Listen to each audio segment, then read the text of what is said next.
I'm going to show you a tip, a way to kind of tweak out your trolling motor. If you just got it from the factory, it's probably set. I don't suggest if you got a brand new one to have to worry about this.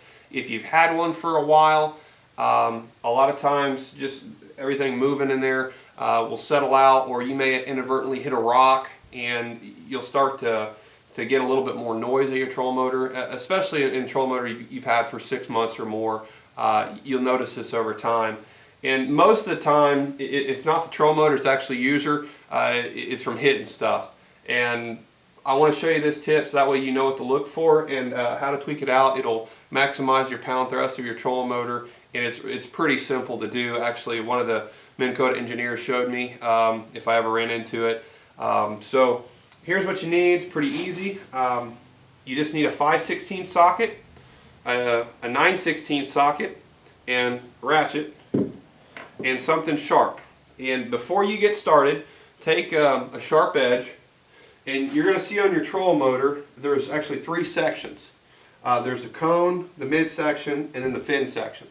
And in that seam, over that seam, take your sharp tool and just make a small little scratch perpendicular to that seam.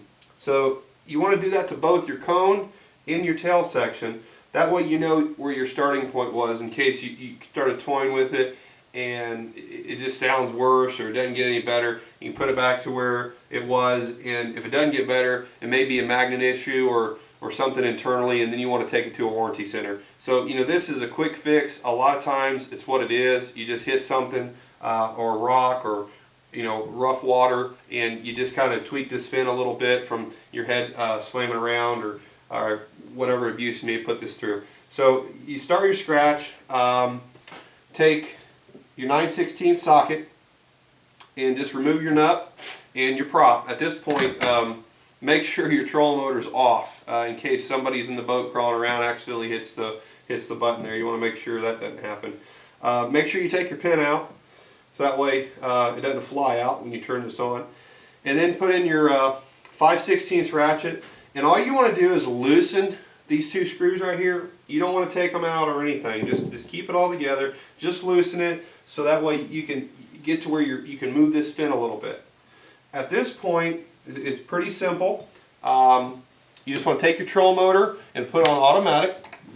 It's just a little switch down the side there. And you can turn it up to like 70 or 80 power, enough to where you can hear it. And so what I do at this point, and you may want to turn the cone a little bit. Usually you don't need to. It's usually just back here at the fin because that's usually what you jammed on a rock or something. So I just kind of watch my scratch. I'm going to go up.